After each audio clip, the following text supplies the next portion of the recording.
like infamous. All right, we'll go with that. Is anybody from out of town?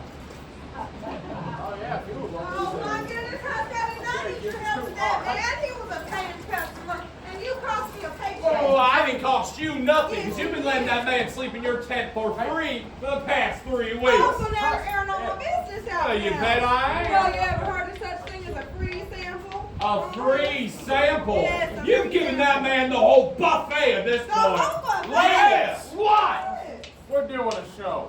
Ooh, well, thank the Lord. I've been dying for nice entertainment around here. I'll come join this lovely lady right here. Both of y'all are in the show. No, thanks. I revoke my showmanship. Yeah, I'm feeling a little feverish myself, but maybe this pretty lady can go on for me. We got an extra corset for her. We would take her over here one day. Whoa, whoa, whoa!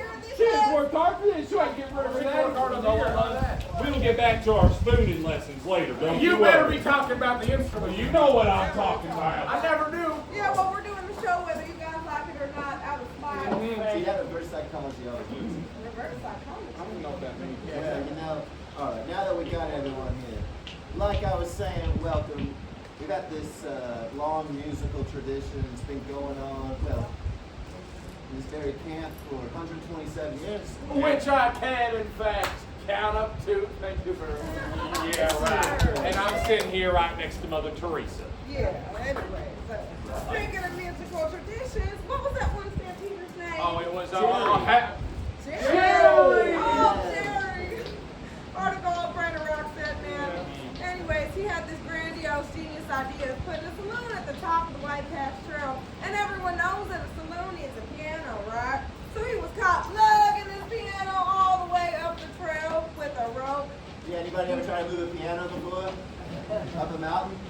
You see, he almost made it, but he slipped on a piece of ice and fell, and all that was left was a flat minor. I apologize for that. I do have to warn you folks, though, the jokes in this here show, they don't get better from here. Yeah, no, they don't. Actually, he's not lying this time. I'm a betting woman, and I'd be willing to wager that they get even worse. Yeah. You see, the Klondike Gold Rush was the biggest news story of its time, and it inspired an abundance of catchy tunes, some of which are even catchier than whatever keeps itching our nethers out here. I have a little too much personal information. Find out the better. I'm only talking about the mosquito. Oh, yeah! The Alaskan state bird, they say. I've got a tonic for those bites if you want to try But out. I figure tonics are illegal. They're legal. Somewhere. Yes, it's we do care about what's legal or not. You know, all right, everybody, we're going to do a song for you now that's an authentic song that was written during the Klondike Gold Rush. And it's a song that's about the Klondike Gold Rush. Okay, what's it called? It's called the Klondike Gold Rush. Oh, yeah. What are the words? Klondike. Oh, well, Klondike. I like a good one-word song. Oh, come to the land where they struck rich. Come where the treasure lies hid. Where your hat full of mud is a 5-pound note. And the clod on your heel is a quid. Klondike. Klondike. Pay for your luggage for Klondike.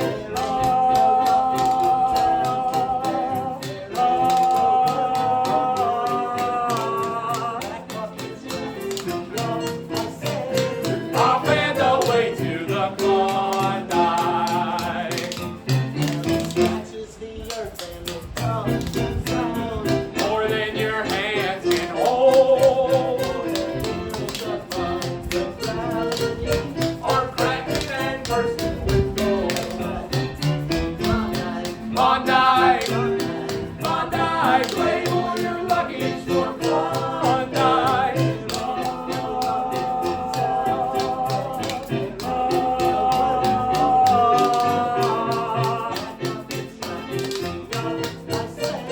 Up and away to the Klondike. Up and away to the Klondike.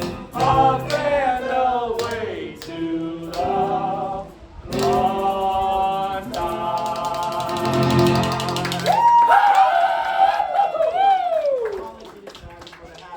That was the wind. Yeah, you're blaming the wind. And it broke the van around here the other day. it did. Everybody, thank you very much. You see, I told you that's an authentic song. Welcome to Liarsville. Yeah. come on, you never know, maybe it is. You never know about some of these old songs, where they're coming from, where they might be going, but thanks for being with us here today on this nice, hot Alaskan summer day. We are the ragtag group of ragamuffins known as the Liarsville Players, and our noble mission is making a little hooch money. Our motto? Never let the truth stand in the way of a good story. I'm Dad Horace Horton, much obliged. Dr. Henry Pepper at your service. Etta May, Enchanté. And you folks can call me Huss. And we are the local proprietors of all forms of entertainment here in Liarsville. And dancing. I'm making sweet, sweet. No! Music! That's what Right. I was gonna okay. say. I'm sure you will. Yeah. Anyways, another form of entertainment. This fine landscape inspired with poetry. It was real easy to pick it up, stick it in your noggin, and carry it with you wherever your journeys may take you. Now, a famous poet of our day was a man by the name of Robert Service. Any of y'all ever heard of him? Robert Service? I saw maybe one head nod. Does anybody read anymore?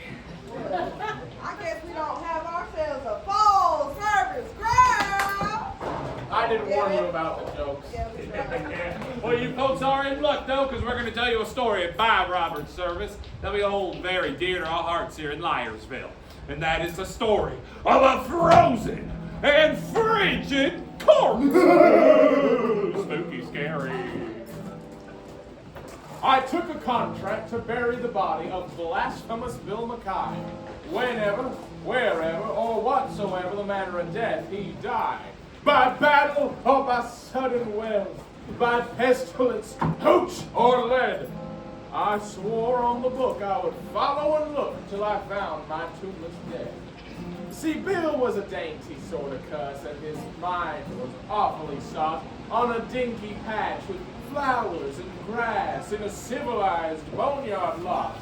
And when he died or where he died, it didn't matter a damn, so long as he had a grave with frills and a tombstone epigram.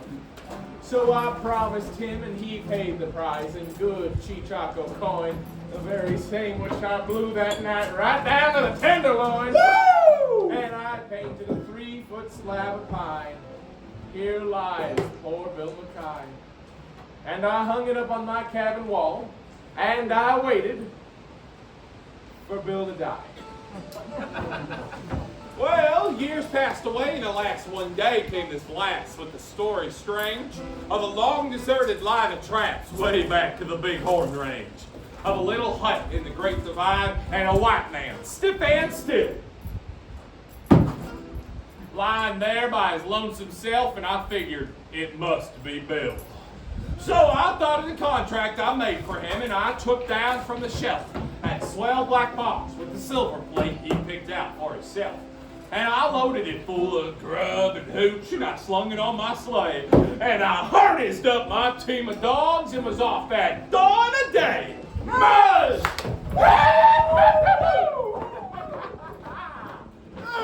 Oh, my back! Oh my God, somebody call the doctor. I am the doctor. Well, call us a better one, please. Do you know what it's like in the Yukon Wild when it's 69 below? When the osworms wriggle their purple heads through the crust of the pale blue snow? When the pine trees quack like little guns in the silence of the woods? And the icicles hang down like tusks under the parking road?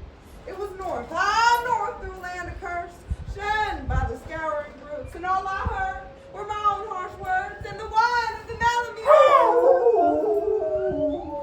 Till at last I came to a cabin squat built to the side of a hill. When I burst through the door, and there on the floor, frozen to death, lay Bill. Ah! Why are you screaming? Oh, because you frightened me. Wasn't that obvious? Bill, you're dead. How can you be frightened? That don't make a lick of sense. Okay, well, this dead body still has feelings, thank you very much. Anybody looking for an acting job? No talent required. Clearly. Yeah, and that's why you're here. Okay, you know Oh, what, did I break the poor doctor's heart? Are you going to stitch it up yourself? Sparkling eyes on the dead man's chest, glittering eyes in his hair, eyes on his fingers, eyes in his heart, eyes in his glasses. Stare. Don't look at me like that. You're making me uncomfortable. Well, So I gazed at the coffin I'd brought for him, and I gazed at the gruesome dead. And at last I spoke. Bill liked his jokes, but still, God darn his eyes, a man that ought to consider his mates in the way he goes and dies. Have you ever stood in an Arctic hut in the shadow of the pole with a little coffin 6x3 and a grief you can't control? You ever sat next to a frozen corpse that looked at you with a grin that seems to say, you might try all day, but you'll never jam me in? Well, I ain't the man of the quitting kind, but I've never felt so blue as I sat there gazing at that stiff and studying what I'd do. Well, then I rose and I kicked off the husky dogs that were nosing round about, and I lit a roaring fire in the stove, and I started to thaw Bill out. Just rub and blow, right? Isn't that your whole job? Yeah, shouldn't you know? It's not the whole job. Oh, it's not the whole job. Okay, yeah, guess another job. Well, I thought and thought for 13 days, but it didn't seem no good. His arms and legs stuck out like pegs, as if they was made of wood. To the last I said, oh, it ain't no use. He's froze too hard to thaw. He's obstinate. He won't lie straight, so I guess I've got to saw. We didn't talk about this. Ooh, don't you worry one bit. You're dead, remember? You don't have any feelings. Okay, hypocrite. Oh! Okay. Oh, the agony. Oh, the horror. Oh, the other synonym for those words. Hey, do you need a hand? Really? Come on. Are you really making a joke like that at this time? You don't understand what just happened? Oh, poor Bill's arms and legs. And I laid him snug and straight in that black coffin he picked himself in that dinky little silver plate. And I came nigh near to shedding a tear as I nailed him safely down. And when I started away in my Yukon sled, I started back to town. Mush! You folks do not look like we're traveling far, but really we're just staying in one spot. So I buried him, as the contract was, in a narrow grave and deep. There he awaits the great cleanup, when the judgment sluice head sweep. And I smoke my pipe and I meditate in the light of the midnight sun. Sometimes I wonder if they was the awful things I've done. And as I sit and the parson talks, expounding on the law, I often think of poor old Bill and how hard he was to saw. Thank you very much.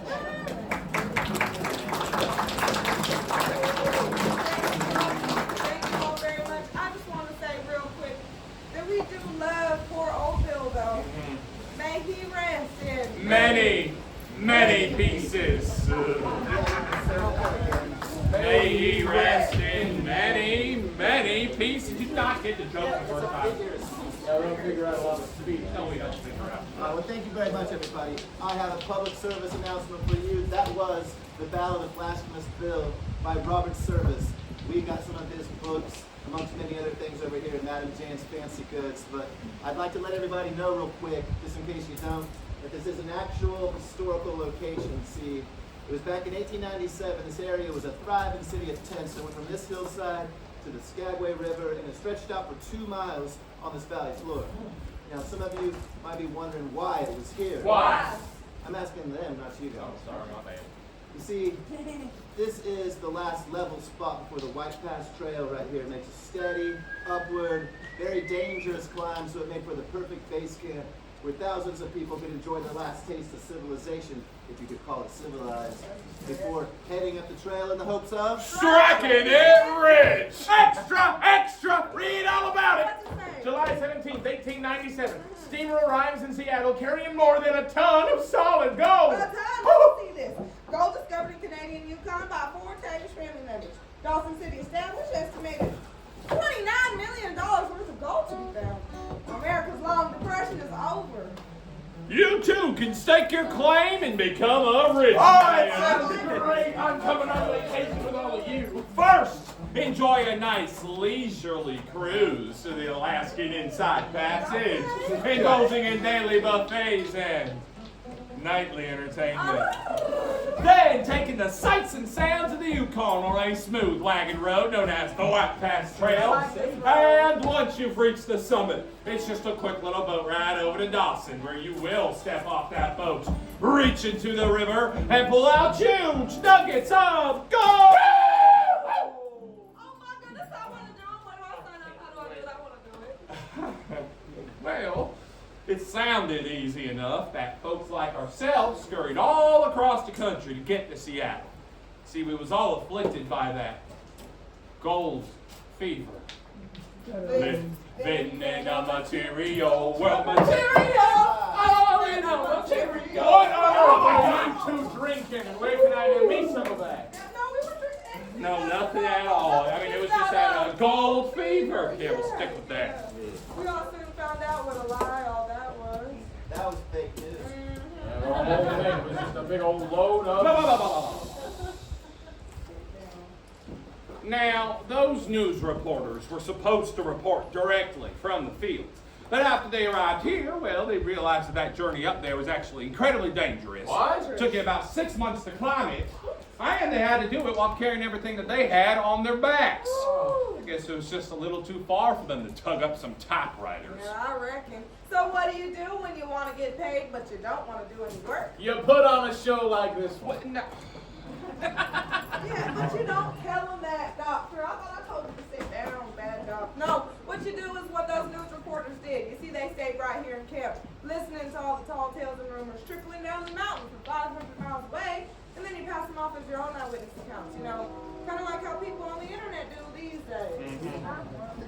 And meanwhile, those who braved the trail, they were just lucky to make it back alive. And those weren't so lucky. Sometimes I think they were the lucky ones. Stampeders and makeshift rafts would drown in the rapids. Avalanches and rock slides trapped and buried peoples and animals alive.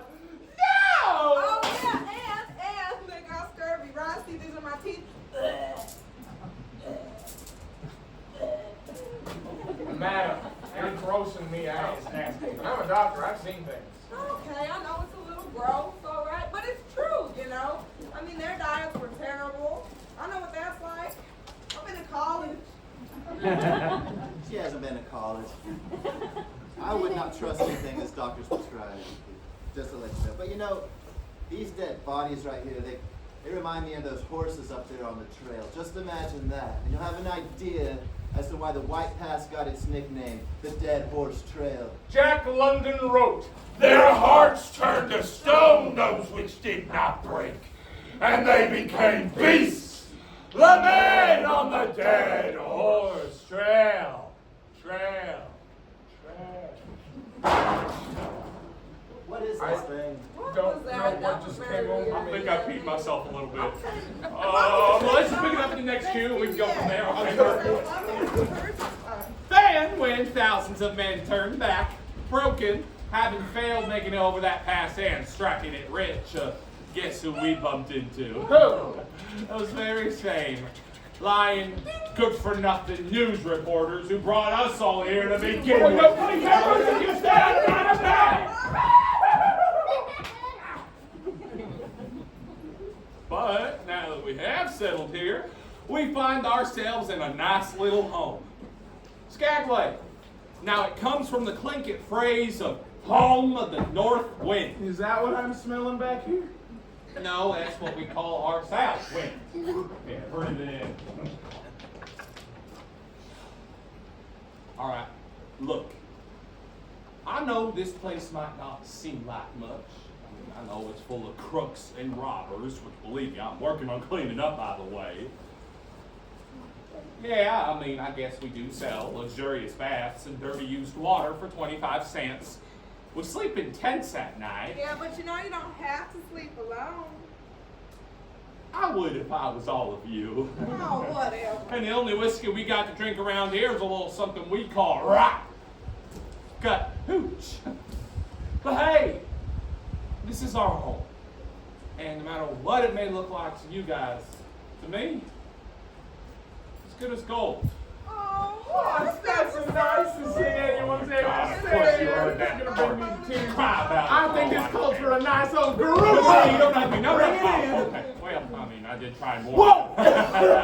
It's okay, folks. I'll wear it proudly. You was bathing in that dirty bath water, haven't you? Yeah, of course I have. It's cheaper. It's disgusting disgusting. is what it is, yeah. If I were you folks, I would bathe in the clean bath water if I can afford it. I mean, it's only 50 cents. Ugh. Anyways, enough of all this sappy stuff. Why don't we play these fine folks out with some music and get them over to the gold field, shall Yeah, we? that sounds like a groovy idea. Hey, maybe I just coined a term. Oh my gosh. You know, as nice as all this friendship is and all, it ain't really filling up my hooch canteen. Oh, okay, hold your dead horses there. That ain't necessarily true.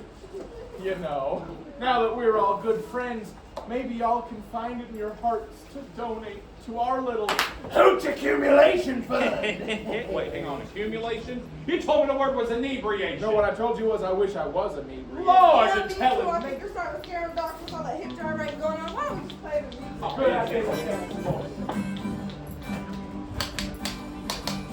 Gonna lay down my sword and shield. Down by the riverside, down by the riverside, down by the riverside, Gonna lay down my sword and shield. down by the riverside. Ain't gonna study for no more. No, I ain't gonna study for no more. Gonna study for no more. Ain't gonna study for no more.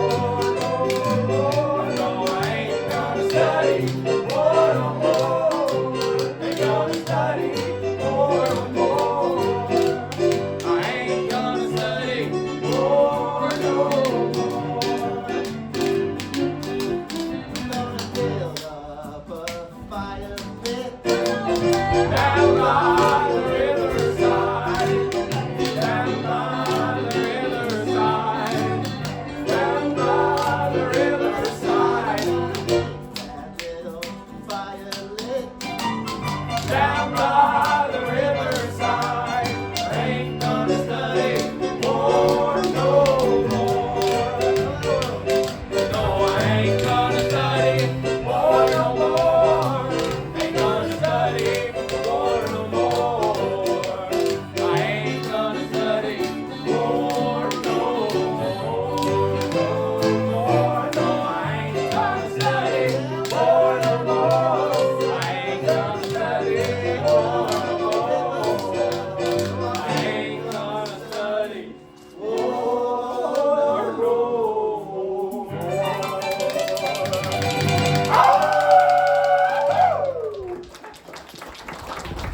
Some of y'all was singing that song with your mouth closed. You gotta teach me how to do that sometime.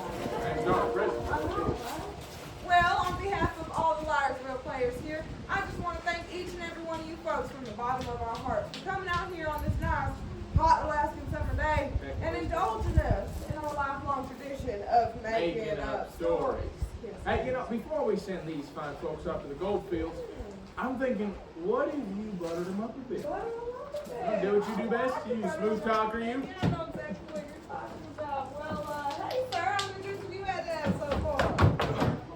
Not enough. Hey, you know, maybe he'd be inclined to get some if he had some gold in his Oh, pockets. some gold in his pockets. Well, if I can't be a gold digger, then somebody should be, right? Right? All right, everybody up on your feet. That was a command, not a suggestion. All right, turn it around and get the heck out of my hippodrome. Bye, folks. Happy hunting. Enjoy your 500-mile walk up to the gold field. Only if your horse dies along the way and you've seen Star Wars, you know what to do. They spell that on there.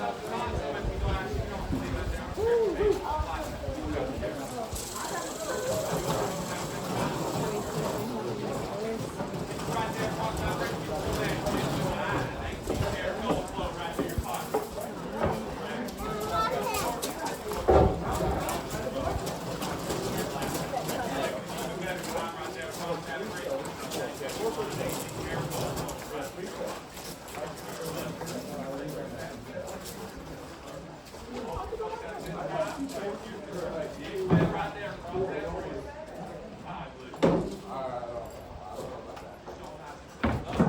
believe in